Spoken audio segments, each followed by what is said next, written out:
My name is Gene Heppard, and I'm talking to you today from Phoenix College in Phoenix, Arizona. And our topic today is succeeding in college with a disability. Our goal today is to give you some takeaway skills so that any new student graduating from high school can be successful in a college setting with a disability. Today's date is October 28th, 2011. Okay, so we're going to talk about succeeding in college with a disability today. There are three main areas that you want to think about when you are a new student to the higher ed arena. The first is you want to plan early and plan ahead. You can do this a couple of different ways. I recommend that you meet with your Disability Resource Center or Disability Resources and Services area on the prospective campus that you'd like to attend. You can do this while you're still in high school. You can also do it after you graduate high school. But keep in mind that things are done very differently in K through 12 than they are done in higher ed. The first thing you want to take with you when you meet with a new DRC or DRS officer is your paperwork, your documentation, if you will. Make sure that it's current, it's up to date, and that it's organized. Now, typically, when you go to college, you need documentation as an adult. So, in high school, at 16 and a half, you are tested or should be tested as an adult. That documentation is going to be your key to getting accommodations once you're in college. If you don't know about that, ask your transition coordinator or your special ed teacher at high school, and they will help you out with getting that information done.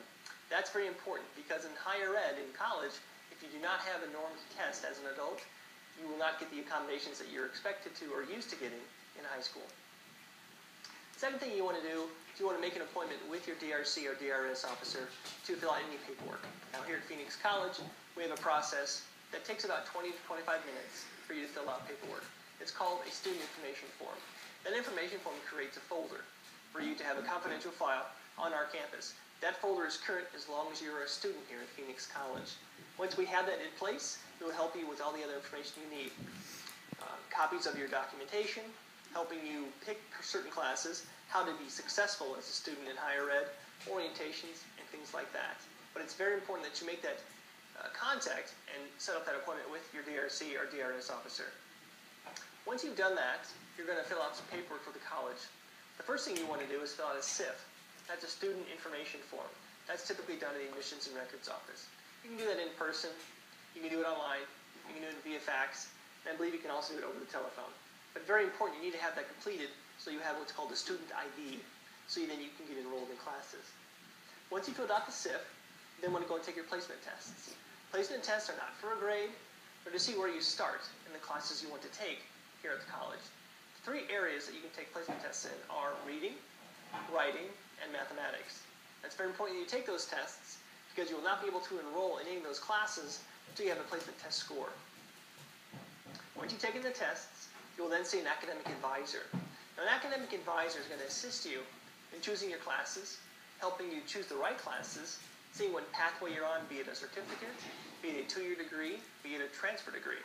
It's very important that you see an academic advisor so you know which classes you need to take for what reason. Once you've seen your academic advisor, you then want to start filling out your application for financial aid. Now, every person is unique, every person is an individual. So financial aid is not going to be the same for everybody. But keep in mind, filling out financial aid takes time. The college does not determine your financial aid application. That's done by the Department of Education. It takes time, usually 6 to 8 weeks to get it approved. I tell students all the time a little story about filling out your financial aid paperwork. Financial aid starts with an F, and so does the month of February. So if every February you fill out your financial aid paperwork, you will never be behind or not funded due to the time constraints of getting it approved from the Department of Education. So remember, financial aid every Friday, every February. Now once you've got that done, you're going to meet again with your Disability Resource Center officer, advisor, counselor. Then, once everything's in place, your classes are picked, your financial aid's in order, your documentation is on hand, then we can focus on helping you with the accommodations you need in class. Now, accommodations are such that they're specific to your disability. Common disabilities are things like learning disability, physical disabilities, autism, Asperger's disorder, deafness, hard of hearing, things like that. So, whatever your documentation is, make sure it's specific to your disability.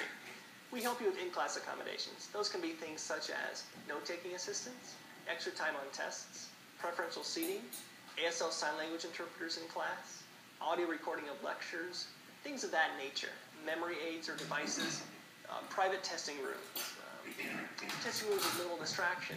All of those things are components of getting accommodations in higher ed.